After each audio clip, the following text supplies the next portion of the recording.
Estamos começando mais um episódio do Dois Pode Mais e hoje estamos recebendo aqui Celso Dantas. Vou ler aqui brevemente aqui para que vocês possam conhecer quem é Celso Dantas. Ele é uma referência na indústria, né, no mercado de indústrias, no mercado industrial, presidente da marca Cheirinho de Bebê, essa marca tão querida, né, pelos brasileiros, inclusive lá fora a gente encontra. A gente compra, inclusive, mercados brasileiros. E Canitz, muito querida, né, pelos cariocas. Cheirinho de Bebê é uma marca internacional, como eu acabei de falar aqui agora, e a gente quer agradecer aí a presença de Celso Dantas para poder bater um papo com a gente sobre liderança, sobre empreendedorismo e muito mais. E o Celso é uma inspiração como líder, né? E ele tem como característica principal a motivação e a energia para liderar os seus negócios. Muito bem-vindo. Prazer, uma honra ter você aqui com a gente. Muito obrigado. Eu que estou honrado, né? Imagina participar de num bate-papo desse. Eu acho que são algumas oportunidades que a gente tem na vida de falar um pouco, não muito, porque quem tem, por exemplo, tempo, eu não vou dizer idade, quem tem o tempo que eu tenho, tem muita história, né? Não falta história. Então, a gente hoje vai dar uma resumida aqui para, enfim, mostrar o que foi o processo, né, que me levou até esse momento que a gente está aqui agora conversando, né, e batendo um papo. Mas vamos lá? Vamos lá. Então, primeira pergunta, hein? Celso, conta um pouco pra gente como é que foi a tua trajetória profissional até aqui, como você chegou, né, hoje, presidente da Cheirinho de Bebê, Canitz, qual foi essa trajetória que o processo nos ensina muito, né? Conforme eu disse, ela é muito longa, mas eu vou estreitar porque vou começar explicando algo que eu acho que é importante. Eu sou carioca, né? Nasci aqui no Rio de Janeiro, sou filho de uma professora com um funcionário público, né? Então, eu estou explicando isso porque, aliás, eu tive assim, a sorte de ter uma mãe que tinha assim, muito cuidado com a educação. Sabe?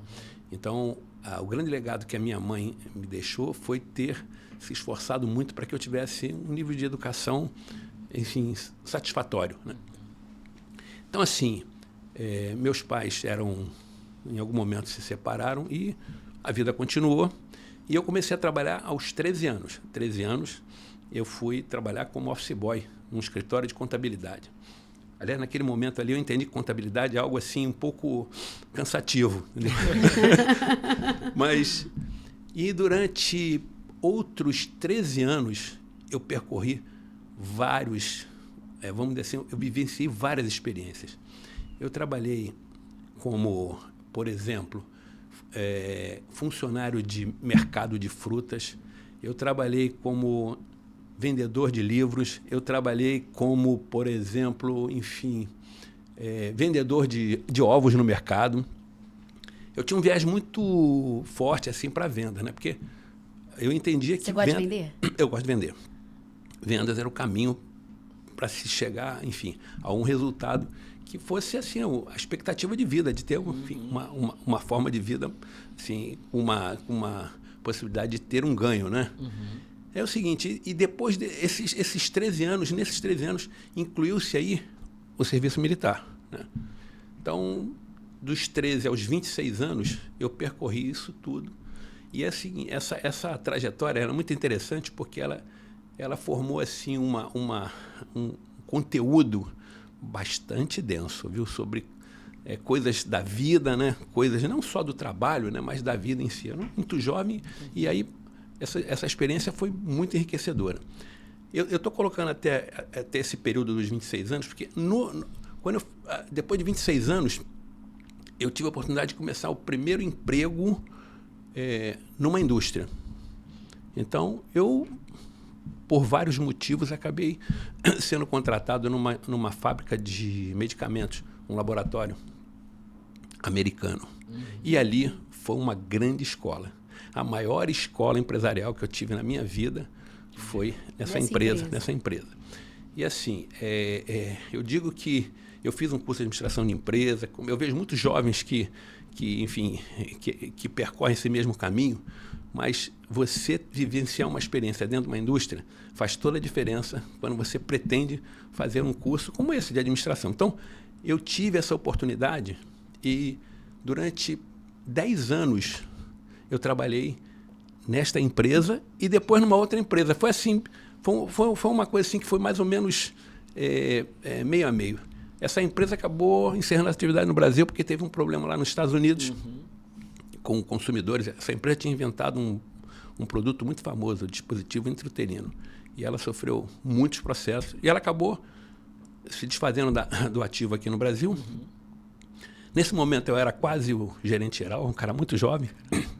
Comecei lá como comprador. E no final da minha passagem por lá, eu já estava numa fase em que eu seria o próximo. Na época era o General Manager, né? Não era o CEO. Não tinha o CEO. Uhum. E aí, em função vamos dizer assim, desse momento da empresa, eu acabei conhecendo muitos outros empresários que tinham interesse, inclusive, nos ativos da empresa. Uhum.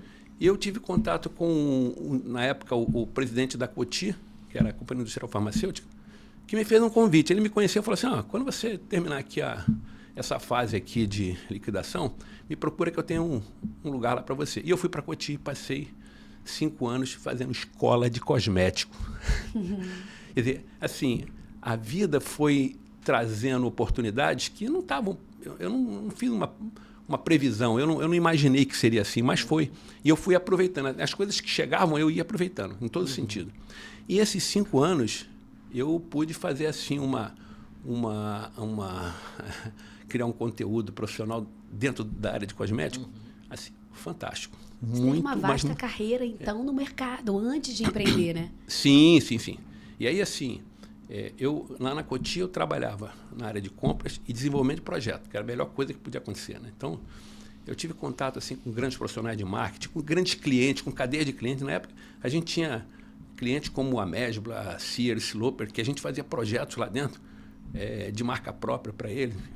Então, isso tudo serviu assim, para que eu adquirisse um conteúdo profissional específico, né? Não só industrial, mas como específico e com vamos dizer assim, um conteúdo muito importante de marketing. Porque o cosmético é algo assim, muito, muito vasto, né? Você fala cosmético, higiene pessoal, enfim, os produtos cosméticos propriamente ditam. Então, esse universo ele é muito amplo. E lá a gente conseguia ter tudo isso, né, junto. Então, assim, nesse momento, aí, em algum momento eu achei que estava na hora de eu empreender. Eu achei o seguinte, já estou maduro. Aliás, quando alguém pergunta para mim, como você vai empreender? Bom, tem vários caminhos, mas o meu foi esse, né? De ter essa vontade. Aliás, essa vontade de empreender eu tive desde o momento que a empresa americana lá fechou. Aí você sabia que em algum momento você ia exatamente. Partir para a Volkswagen. Você falou, então agora o meu objetivo é empreender. Então, eu não tive nenhum assodamento. Quando eu entrei na Coty, eu fiquei encantado com aquilo, porque, era um universo totalmente diferente do medicamento, né, que eu me identificava muito mais. E era uma grande marca na época, né, a Coty. Eu lembro. Sim. Eu tive uma passagem de 1 ano numa empresa também muito interessante, um intervalo em que eu estava também lá na Coty. Eu saí durante 1 ano para trabalhar nas lojas francas do aeroporto. Olha, foi um negócio fantástico, porque eu tive acesso a um mundo que eu não conhecia da perfumaria, né? Sim. Que naquela época, foi na inauguração das lojas, né? Quer dizer, era um negócio que nós brasileiros não conhecíamos. Então, isso tudo foi se somando. E, em algum momento, que aí a história tem muitos detalhes, mas, enfim, objetivamente, em algum momento eu resolvi que eu ia empreender. Surgiu uma oportunidade de eu adquirir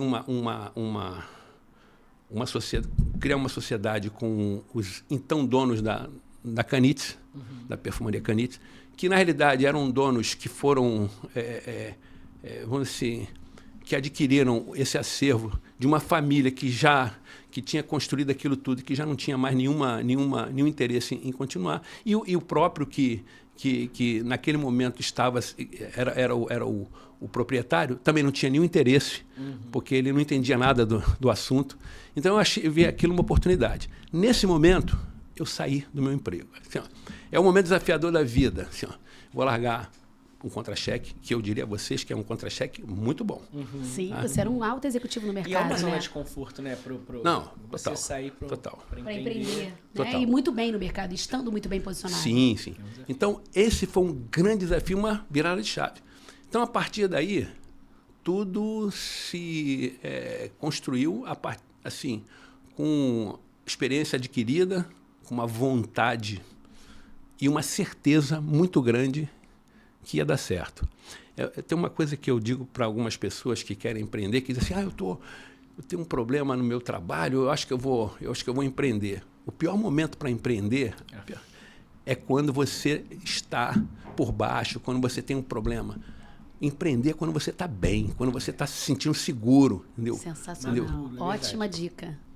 Porque quando você vai para uma solução que você não está preparado, inclusive psicologicamente, a probabilidade de sucesso é muito pequena. A melhor escola é a escola prática, né? Então, por exemplo, eu sou um exemplo disso, né? Eu trabalhei durante alguns anos numa indústria americana, uma indústria farmacêutica, que foi assim um embasamento de o que é o conceito de gestão, de administração de uma empresa que preza assim por todos os preceitos de gestão. E depois fui trabalhar numa empresa cujo marketing era assim algo muito bem estruturado. Era muito forte. Era muito forte. A companhia industrial farmacêutica tinha uma presença no mercado assim, espetacular. E então eu aprendi antes. Quer dizer, a vontade de empreender ela já existia antes, mas eu tive essa paciência, mas eu tive que esperar o time. Na hora que apareceu uma oportunidade que eu me senti maduro, eu resolvi que era a minha hora, né? De voar. Eu estou lá até hoje, eu estou 35 anos depois, né? Agora, sabe o que é interessante? Assim, a gente está, obviamente, a gente está fazendo uma bateria de gravação aqui, a gente conversou, vocês vão ver os programas de forma, né, cada um em suas datas que vai ser lançados, mas ver a história do Celso e a história do Alexandre, né? Como elas são histórias que vieram do início, né? O Alexandre começou como trabalhando no McDonald's, trabalhando lá de baixo, e você aprendendo, ganhando musculatura para você poder um dia chegar nessa fase de empreender. Porque a gente vê os jovens hoje em dia, né, com as startups, eles já querem sair CEO, já querem... E sem bagagem nenhuma, sem nenhuma estrada de vida. Que é chegar fundamental, numa posição, né, de CEO e eles não têm essa envergadura ainda, né? Essa estrada. Tem vários pontos. Eu acho assim, um ponto crucial, lidar com pessoas. Porque tudo que você vai construir, sabe? Se você for um empreendedor, principalmente, o seu grande desafio é como formar uma equipe, é como você conduzir pessoas no sentido de se unirem ao seu propósito, mesmo elas não sendo dona, né? Entendeu? Esse é um grande desafio. E, inclusive, assim, os melhores saem e vão empreender também. Faz parte. Aliás, isso é importante, isso é um valor da empresa, quando ela consegue que o seu potencial de desenvolvimento dentro do quadro dos colaboradores leva a essa possibilidade. Tem vários conceitos que a gente pode falar sobre empreendedorismo, mas hoje você citou um ponto que eu acho que é importante. O jovem ele é muito seduzido por essa possibilidade, porque existe uma propaganda muito relevante de tudo que dá certo. Só que não existe a propaganda de tudo que dá errado, que é mas muito mais do que aquilo que dá certo. E assim, esse pensamento de que não, você tem que errar muitas vezes até que você consegue acertar, eu diria a você o seguinte: são poucas as pessoas que têm essa capacidade de ir errando e uma vez acertar. Né? Tem lá existe um índice que todo ano é divulgado por algum instituto aí dizendo quantas empresas foram formadas no Brasil. Né? Sim, eu também ia falar exatamente disso agora. Tem dois números que a gente tem que analisar. Quantas empresas fecharam? Que é muito maior do que as que abriram. E muitas que abriram porque são oriundas daquelas que fecharam, entendeu? São segundas e terceiras tentativas.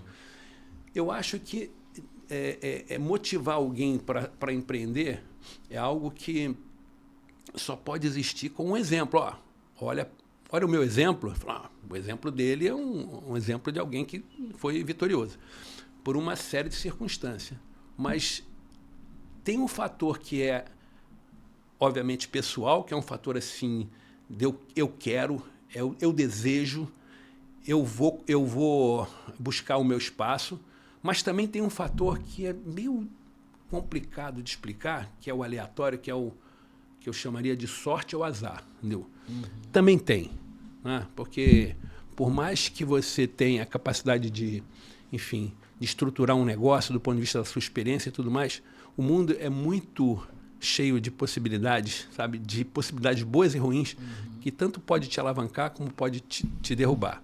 E isso é um fator que muitas vezes afasta as pessoas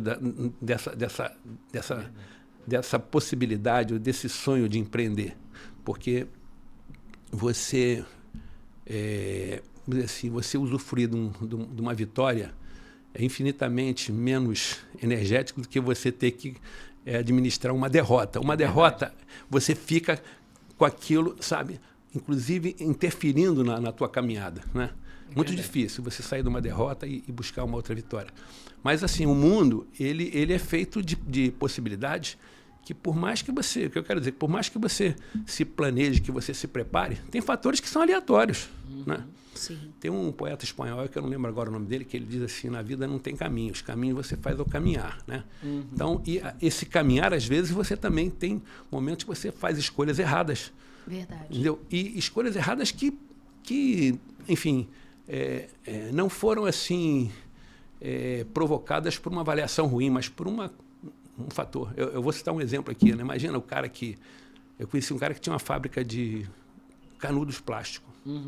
Aí um dia, da noite para o dia, num momento qualquer, apareceu uma reportagem com uma tartaruga com um canudo enfiado no nariz da tartaruga. Sim. A fábrica dele acabou ali, porque ele só fabricava canudo plástico. Então, imagina, a partir dali, o mundo passou a demonizar o canudo.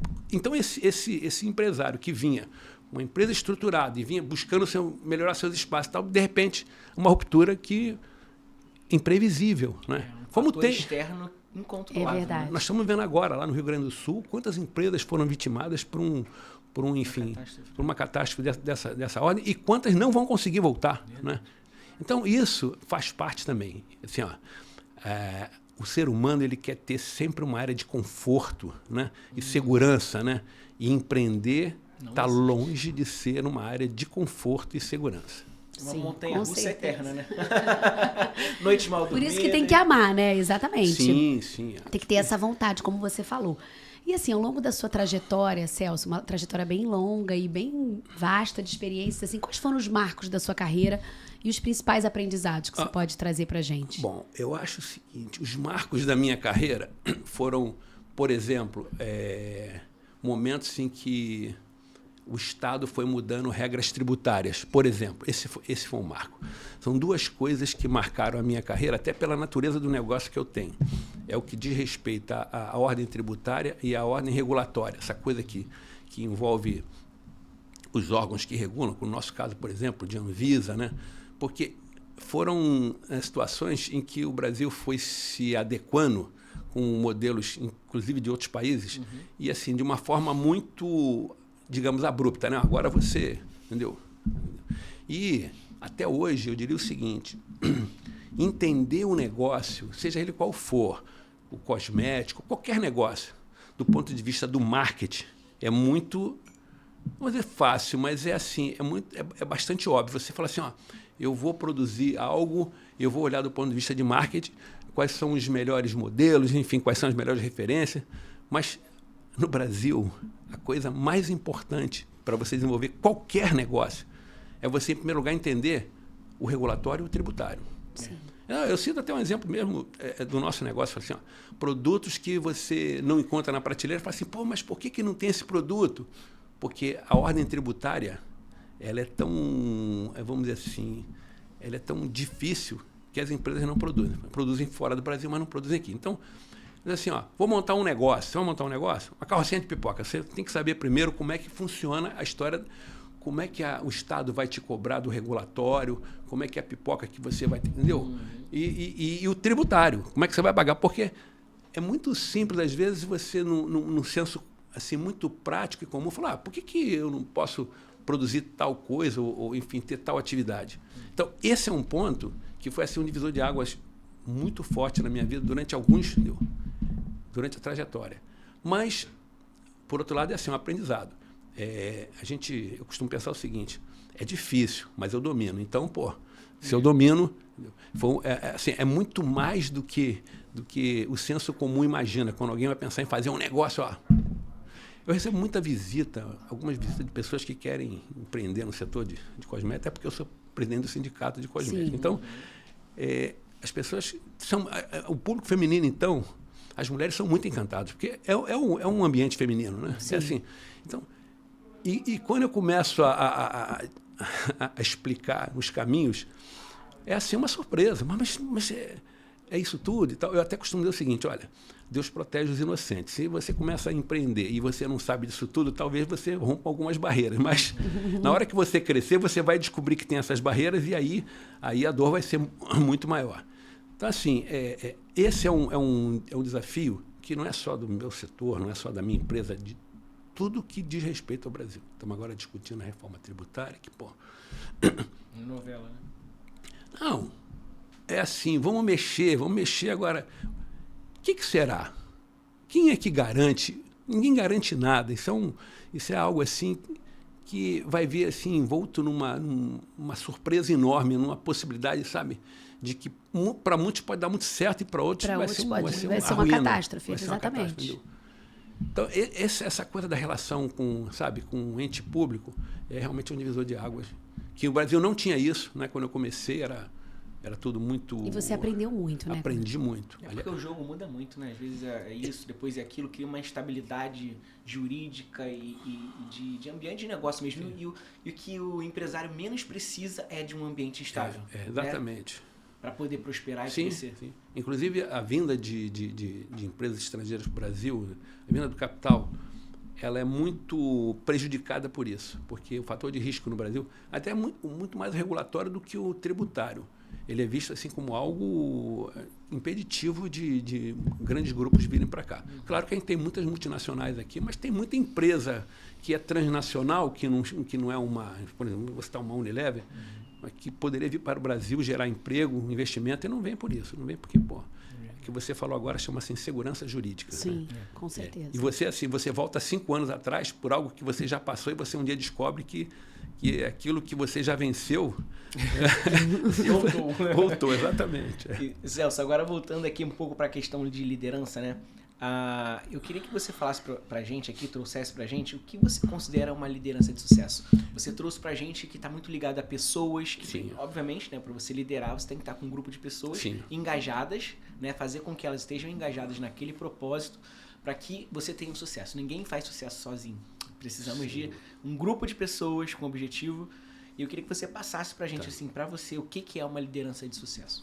Primeiro, objetivamente, uma liderança de sucesso é uma liderança que entrega, que realiza. Tá? Agora, sem dúvida, o desafio hoje sempre foi o desafio de você montar uma equipe, nunca foi algo muito trivial, mas hoje, você montar uma equipe é algo muito mais difícil do ponto de vista de você realmente cativar pessoas que tenham potencial para se juntar ao seu negócio. Porque essas pessoas não necessariamente têm um único perfil, entendeu? Eu, por exemplo, digo assim, o melhor perfil para trabalhar no meu segmento é o feminino, né? As mulheres têm muito mais grau de sensibilidade para lidar. São encantadas também com o produto, né? Se envolvem. Né? Então, assim, você construir um caminho para que você forme também líderes dentro do seu negócio é um outro grande desafio. Porque, por mais que você tenha a capacidade de transmitir valores dentro da empresa, enfim, quando você tem, as etapas de liderança, você tem que contar que também ali será conduzido da mesma forma com que você entende como sendo os valores da sua empresa. Tem uma frase que é antiga, que eu acho que ainda vale. A empresa é a cara do dono. Claro que empresas como a minha, que é uma empresa de médio porte, né? Quando você começa a lidar com a empresa, fala, eu já entendi, pelo menos assim, uma boa parte, como é que é o pensar do dono, né? E assim, hoje o desafio de você montar uma equipe, ele é grande, mas o maior desafio é de você não perder os bons da equipe. É verdade. Porque o mundo carece muito de bons, e bons são poucos. O que são os bons? São os que sabem muito? Não. São os que querem aprender muito. Excepcional. Porque saber muito não quer dizer que vai se inserir dentro do sistema. Porque às vezes o que sabe muito não tem humildade para aprender, né? E ele acha que sabe muito, né? Quando eu, por exemplo, acho que assim, eu vou contratar, eu quero saber, claro, o currículo, qual é a sua experiência, mas muito mais tentar, aí é uma questão também de sorte, né? Tentar entender qual é o perfil pessoal, como é que é assim, quais são os valores que permeiam aquele indivíduo do ponto de vista assim, de como é que ele pensa, o que é oportunidade, enfim, entendeu? Como é que ele lida com essa questão de que, pô, eu estou fazendo o meu melhor. Você está fazendo o seu melhor, você está fazendo a sua obrigação, né? Que tem uma coisa que é muito, a gente ouve muito das pessoas que tem um grau de compreensão muito frágil. Não, eu estou fazendo o meu melhor. Você está fazendo o seu melhor e você está achando que é um sofrimento fazer o seu melhor. O seu melhor é a sua obrigação. Então, assim, você construir uma relação com a equipe começa, obviamente, em escolher os membros dessa equipe e, como eu falei antes, trabalhar para não perder aqueles que são os bons e que serão também líderes e que vão perpetuar essa cultura que você tem na empresa. Entendeu? Mas, assim, quem é um bom líder é o que entrega. Verdade. É aquele que realiza. Agora, tem várias formas, né, que, no final, tem sempre um fator associado à personalidade do líder. Né? Porque, normalmente, uma equipe ela não é feita de pessoas iguais. Né? Tem muitas diferenças. E isso eu acho que é o grande força, né, da equipe.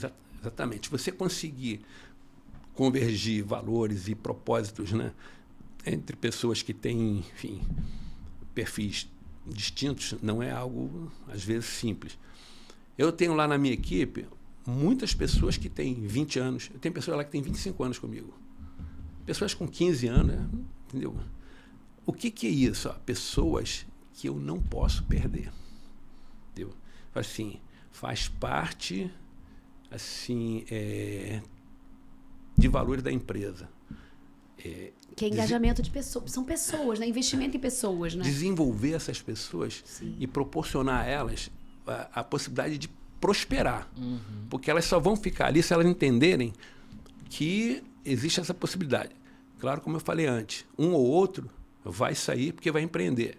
Ótimo. Aliás, eu acho isso um momento fantástico. Alguém que foi, realizou, cresceu falou, agora vai empreender. Porque motivado pelo que ele viveu ali com você. Até porque foi assim que eu fiz. Sim. Então seria algo assim completamente não lógico, né? Ilógico, eu achar que isso é um erro. Né? Uma coisa é você convencer as pessoas, ajudar as pessoas, contribuir no crescimento dela. Outra coisa é você querer escravizar as pessoas. E limitar ela, né? Aquilo ali, botar ela dentro daquela caixa, só pode ficar aqui. Não é. Então, assim, hoje o grande desafio é não perder. E continuar eternamente, sabe, na busca desse elemento humano que a gente chama de colaboradores, que realmente antigamente eram os empregados, não são mais já esse termo. Esse termo já foi abolido, já foi abolido e, aliás, muito bem abolido, porque esse termo é pejorativo, né? Empregado. É distancia muito, né? Te distancia. Do propósito da empresa. Hoje a gente precisa de... E do próprio líder também, né? E assim, o colaborador. E hoje em dia a gente está até chamando, por exemplo, a gente lá na Mais, a gente chama todos são líderes, né? Porque a gente vê cada profissional como líder. E falando de liderança, como é que é a sua rotina como líder? Bom, que hora você acorda, que hora você vai dormir? Conta aí pra gente, porque você é uma pessoa de extrapolando as barreiras da empresa. Uma pessoa inspiradora também, né? Eu acordo cedo. Expliquei um pouco para vocês, eu acordo 6h30. É o meu horário. Então, a partir daí é o café em casa e caminho para a empresa. Né? Eu vou chegar lá, disso tudo aí, eu vou chegar lá depois das 8 um pouco, apesar de acordar às 6h30. Aí tem toda uma rotina em casa. E aí ali eu tenho lideranças dentro do chão de fábrica, assim, são um núcleo, né? Obviamente que o objetivo da empresa é o que? Vender. Aliás, uma coisa que eu prego lá dentro é o seguinte: a função mais importante da empresa é vender. E a segunda função mais importante é ajudar a vender, é contribuir com a venda. Aí alguém disse assim para mim, mas, Celso, eu trabalho no RH, eu contrato pessoas. Então, se você trabalha no RH, que você tem que contratar pessoas, por exemplo, para a área de fabricação, para que a gente não tenha ruptura lá. Então, ou seja, esse esse pensamento, eu considero assim valiosíssimo. Então, assim, meu dia transito pela área de fábrica, onde eu tenho os líderes lá, sempre dou minha presença. Você conversa sempre com seus líderes? Sempre. Assim, de uma maneira muito horizontal. Muito horizontal, entendeu? Claro que existe uma relação de respeito, mas não de distanciamento. O erro de quem comanda é colocar um degrau acima, porque isso limita as pessoas no sentido até de contribuir por receio, né? Ou por um sentimento assim de inferioridade. Eu acho que isso é um erro. As pessoas têm que se sentir, mesmo havendo essa distinção, claro, dentro da empresa do ponto de vista hierárquico, mas esse nome hierarquia ele tem que ser muito bem conduzido. Hierarquia não quer dizer que não haja acesso, porque dentro de um modelo hierárquico, o que está aqui nunca vai aqui, porque ele tem que passar por uma... Enfim. Por um caminho para chegar lá, né? Esse tamanho de empresa que eu tenho, não cabe isso. Esse tamanho de empresa que eu tenho, existe uma questão hierárquica, óbvio, mas eu tenho acesso a todos, do porteiro, enfim, ao gerente nacional que eu tenho de vendas, de uma maneira assim, bastante objetiva e simples, numa linguagem simples, para que não haja nenhum mal-entendido, por exemplo. Entendeu? O americano trabalha muito assim também. O americano trabalha muito assim. Você trabalhou anos com a indústria americana, né? Sim. É porque a sociedade brasileira, ela tem muita diferença, você sabe, em relação ao americano, até porque a gente não tem esse sentido, duas coisas, o pragmatismo e o sentido da meritocracia. Porque a coisa mais fundamental quando você se relaciona com pessoas que você quer que elas tenham um resultado igual, elas nunca vão ter um resultado igual. Então é importante que você consiga ter algum mecanismo de reconhecer as diferenças e não necessariamente que seja do ponto de vista de você pagar um salário. Não necessariamente, entendeu? Mas o reconhecimento, sabe, do desempenho, isso é algo valiosíssimo, entendeu? Então, claro, funciona assim com todo mundo, com todos os funcionários que eu tenho? Não, mas na medida do possível, isso é algo que eu considero assim extremamente relevante. Como que o líder lida com toda, enfim, a cadeia, né? Toda a cadeia, né? Tá aqui, a gente vai lidar, até como exemplo, né? Exemplo. Então, assim, só um detalhe, a gente tem um sistema lá de lidar, principalmente com o chão de fábrica, que a gente não questiona nenhum funcionário por que ele chegou atrasado ou faltou. A gente não questiona. A gente simplesmente olha o que ele tem de legal.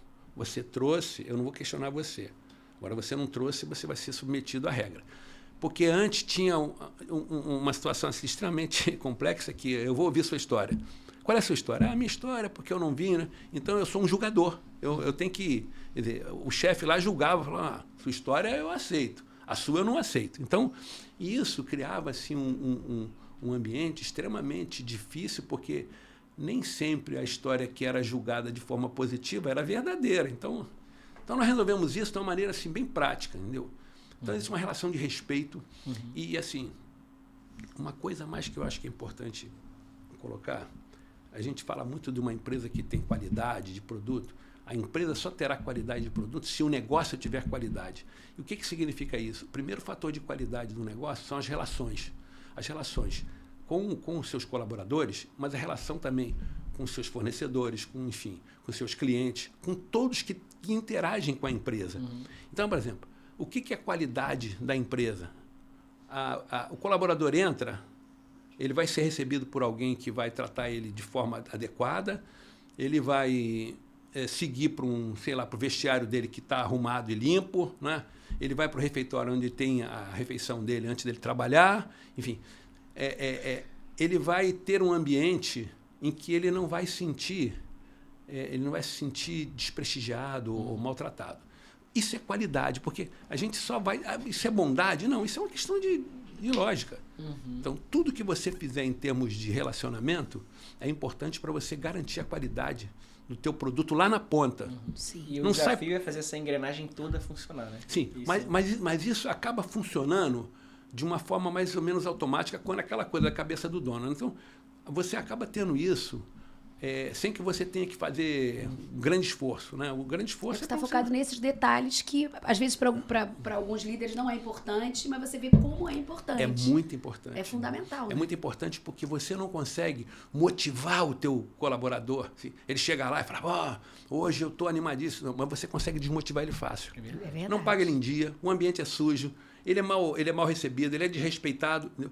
Aí esse colaborador, ele não tem apreço nenhum pela empresa. Verdade. Então, assim, quando é que ele está motivado? Talvez se o time dele ganhou no dia anterior e tal, mas ele sai de casa... Trabalho, né? Não Ele o trabalho vira um fardo para ele, Sim, né? ele sai de casa com N problemas, né, que ele deixa. Então, o viés dele de motivação é difícil. Mas, pelo menos, ele chega na empresa, ele fala, aqui é algo que... Quer dizer, é um ambiente que ele não fala assim, pô, aqui é maravilhoso. Não, mas ele fala, foi preparado. Tô feliz aqui também, né? Eu tô me dando... Eu não estou infeliz. Entendeu? Exatamente. Muito mais do que eu estou feliz, eu não estou infeliz. Entendeu? Então, Celso, indo aqui já para nossa... Já dando uma embrulhada em tudo que a gente falou aqui. Quais são os seus valores? A gente sabe que, assim, valores norteiam muito a gente, né? Aqui você não vai, aqui você não vai. Não. E valores e missão que são, assim, importantes para você. Tá. Então, a minha missão é criar produtos de qualidade que encantem. Assim, o grande fator que eu pelo menos considero na hora que eu vou desenvolver produtos por oportunidade, enfim, ou por uma necessidade até do próprio mercado, eu tenho que pensar primeiro, em qualidade e em segurança, depois em encantamento. Porque ninguém compra cosmético se não tiver minimamente uma relação com a marca que seja de encantamento. Então, por exemplo, eu tenho uma marca chamada Cheirinho de Bebê. Quem compra esse produto, compra, em primeiro lugar, pelo fator da marca, pelo nome.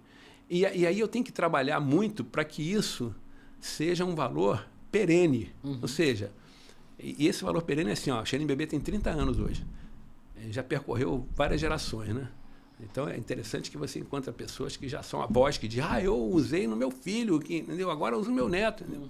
Então, assim, esse é um ponto extremamente importante, né? Que é, enfim, são meus valores. A minha missão é contribuir para que pessoas se desenvolvam e prosperem. Porque eu preciso, como eu disse antes, garantir que os bons vão ficar, né?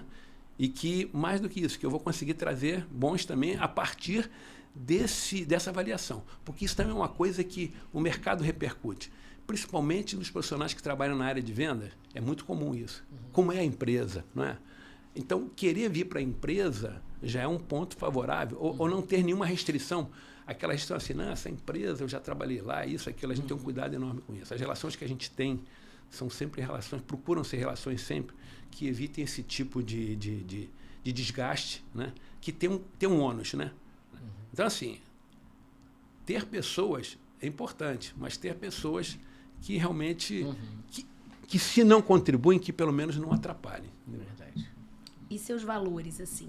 O que você pode falar dos valores que norteiam a sua liderança? Tá, olha só, eu vou falar o seguinte, na realidade, eu vou te falar que, assim, a sinceridade, a verdade são valores que norteiam a minha liderança. Eu vou explicar isso melhor até. A gente todo dia faz uma reunião com o staff de vendas, né? Então... É diária a reunião? É diária, assim, de diária, meia hora, 40 minutos. Isso é um American style, porque os americanos se reúnem todos os dias. Sim, a gente hoje as empresas que a gente visita lá fora e que fazem imersões, eles hoje é mais simples, né? Porque hoje você faz isso, né? Enfim, por meio eletrônico. E a gente sempre fala o seguinte, né? A gente tem muita questão para analisar e decidir sobre posicionamentos de propostas, enfim. É a nossa vida, né? A gente está o tempo todo interagindo com o cliente, né? Ou com clientes que já estão conosco, ou com possíveis futuros clientes. E aí, tem uma frase que eu acho que é emblemática. Aqui a gente só fala a verdade. Mesmo que a verdade seja algo que não seja exatamente aquilo que o cliente quer ouvir.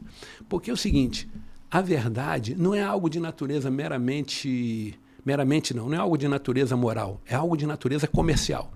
quando você fala a verdade para o mercado te respeita. O mercado te olha e fala, eu não estou tão preocupado porque eu estou lidando com alguém que tem esse conceito dentro do mercado.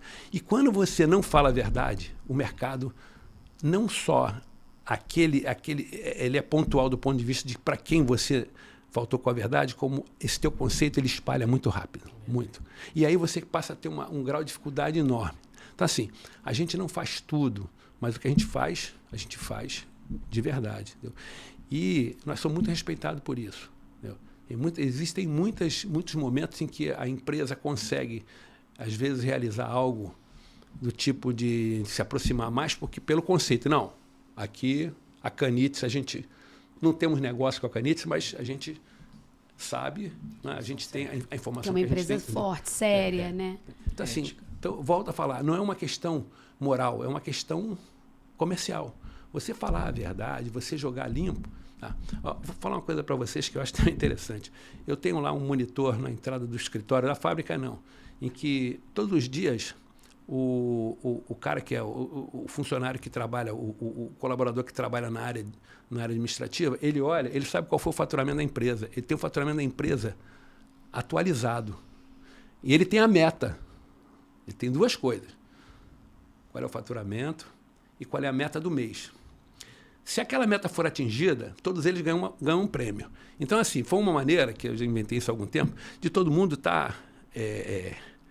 motivado naquele resultado. Exatamente. Né? E aí, o que isso tem a ver com a mentira? Pô, tem empresa que não faz isso. Não, eu não vou dizer funcionário quanto eu estou faturando. Lá eu digo. Quer saber quanto está faturando? Está aqui, pô. Entendeu? Eu não boto isso no chão de fábrica, mas a gerência de fábrica tem também. Eu quero o seguinte, eu quero transparência. Entendeu? Eu quero que as pessoas saibam qual é o jogo que está sendo jogado. Porque você quer... Porque isso é uma questão moral? Não, isso é uma questão comercial, pô. Claro. É muito mais muito fácil. interessante como você tem a influência da cultura americana. Não é à toa que seus filhos moram lá, né? Foram estudar lá, você incentivou. Sim. Acho que é interessante isso, porque assim, o americano é muito transparente e os números também são abertos, né? Das empresas, do faturamento, valores. Aqui no Brasil é que é um pouco diferente isso, culturalmente falando, né? E aqui no Brasil também é diferente porque existe um pensamento de proteção, né? Pô, se eu disser quanto eu faturo, entendeu?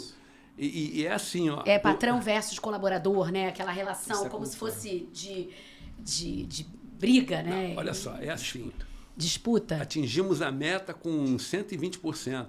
Pô, alguns colaboradores vão achar que está na hora de ir lá pedir um aumento de salário. Por isso, é algo secreto. Então, assim, transparentemente, assim, ó, salário é algo que, infelizmente, a gente tem limitações com relação a essa questão salarial, porque existe uma lógica no Brasil que vocês conhecem, que é todo colaborador, ele custa caro e ganha pouco, ou ganha menos. Não vou dizer que ele ganha pouco, mas assim, ele ganha... por exemplo, qualquer colaborador, depois do primeiro ano, ele trabalha 11 meses, recebe 13,3 salários, custa 28% de INSS e por aí vai. Então, assim, ele não bota no bolso, mas ele custa. Entendeu? Então, claro que existe sempre uma insatisfação do ponto de vista salarial, que ela é muito mais voltada para uma injustiça, né? Assim, inclusive no coletivo. Não que todos saibam um salário do outro, mas existe uma lógica assim, ó, a gente só mexe salário, mexe todo mundo. Claro que existem alguns aspectos que falam assim, ó, houve um ganho aqui de produtividade do ponto de vista de uma promoção, você vai ser promovido, você vai ter uma variável, um aumento de salário. Mas não existe essa coisa de, eu vou melhorar o teu salário aqui. Não existe isso, não pode existir. Porque, primeiro que não existe segredo entre eles. O colaborador não tem segredo. Entendeu? Verdade. Então, isso aí acaba criando um clima que é impossível de administrar, que é a desconfiança, é a mentira. Entendeu? Então, isso aqui... Então, a verdade é algo que é totalmente norteia. É um valor que norteia... É um valor fortíssimo seu. E que dá assim, um certo conforto para todos, né? Eu, pelo menos, tenho um conforto enorme. Não, eu estou falando a verdade, pô. Entendeu? Isso é cultural lá dentro da empresa. Porque não te traz aquela sensação, pô, será que estou sendo enganado? É aquilo, é isso aqui, é isso. E eu acho que traz essa segurança, essa previsibilidade para quem está, não só para você, mas para o teu fornecedor. Sim, o fornecedor. O fornecedor, sabe como é que ele trata o cliente? O cliente, para ele, é algo valioso como é para mim, mas a relação de respeito que ele tem com o cliente depende de um fator como esse. O quanto de verdade o cliente fala, enfim, e o quanto vamos dizer assim, de apreço que o cliente tem por ele. Porque essa coisa de que o fornecedor é aquele cara que você pergunta quanto custa e o outro custa mais barato e vai, isso é um erro, entendeu? A gente não compra só produto, a gente compra atendimento, serviço, a gente compra atenção. Ainda mais num segmento como o nosso lá, que é muito sensível com relação a aspectos como matéria-prima, embalagem, enfim. A gente tem que ter uma relação, assim, não é que a gente simplesmente aceite tudo, mas a coisa tem que ser feita de uma maneira muito verdadeira. Transparente. A gente troca fornecedor lá, é muito difícil. Mas às vezes a gente precisa trocar. E quando nós chegamos nesse ponto é porque realmente houve uma necessidade, ou o fornecedor não tem mais capacidade, ou não tem interesse, enfim, ou crescemos mais do que ele, enfim. Mas assim, tudo isso baseado num fundamento, que vamos abrir o jogo e falar a verdade. Entendeu? Que eu acho que assim, no final eu acho que é visto assim como uma coisa de natureza moral, mas não é muito comercial. Entendeu? Mesmo que você não queira, ou que você, enfim, mesmo que isso seja assim, algo que doa do ponto de vista, podia contar uma mentira ali, mas comercialmente é melhor falar a verdade. Exato, excelente. E olha, para a gente fechar aqui essa conversa maravilhosa, queria que você pudesse dar 3 dicas, assim, sobre o jeito Celso de liderar. Assim, 3 dicas. Você já falou várias aqui, mas é bom a gente poder resumir, assim. Quais são 3 dicas fundamentais para quem está começando, ou para quem está na sua jornada como empreendedor, ou para quem quer fazer uma virada na carreira como você fez? Bom, eu acho que eu vou dar... Eu pensei assim, em 3 coisas que são importantes e que no início da vida do empreendedor, normalmente ele não considera. 3 coisas muito relevantes. Primeiro, em primeiro lugar, pense em você. Trabalhe para você, em primeiro lugar. O que significa isso? Cuide da sua saúde. Cuide, enfim, do seu bem-estar assim. Não deixe que a empresa tire de você coisas que depois elas não vão conseguir te devolver, né? Que enfim, o dinheiro não vai comprar a sua saúde se você não conseguir. Né? Se você não tiver um regramento de se alimentar de forma adequada, fazer atividade física enfim, e ter a consciência de que você precisa fazer os seus acompanhamentos médicos, porque isso tem uma hora que custa muito mais caro e não tem preço que pague. É verdade. A segunda coisa que eu acho muito importante, cuide da sua família. Não tem nada a ver com o negócio, tem tudo a ver com o negócio. Entendeu? A sua família é o seu esteio. Toda vez que você prioriza a sua atividade empresarial em detrimento da relação que você tem com a sua família, o preço não vai demorar, vai vir logo. Vai vir assim, desgaste emocional, sabe? Em culpa, em arrependimento. Poxa, eu trabalhei muito, mas eu não pude dar atenção para os meus filhos, entendeu? Ou para a minha relação com a minha mulher. Então, esse é outro ponto importante. Não deixe que o seu trabalho ocupe o lugar assim, de valor da sua família. Tá? Sensacional, Celso. Bom, e eu acho que mais um é o seguinte: cultive amizades e preserve-as, porque ter amigos é muito saudável. E você não vai conseguir construir esse caminho depois que você tiver vitória financeira, que você for um empreendedor de sucesso. Então, tenha essa capacidade de olhar a vida a parte do seu negócio. O seu negócio claro, eu acho que o empreendedor, ele respira, a vida dele é pensar 24 horas naquele negócio, mas tem que ter um espaço para que ele considere isso. Cuide de si, cuide da sua família, preserve seus amigos, construa relações de amizade. Muito legal, Celso. Porque eu acho que o grande erro e falha assim, de alguns líderes que eu vejo é você querer separar o ser humano, né? Tirar ele, não, aqui eu só quero saber do profissional.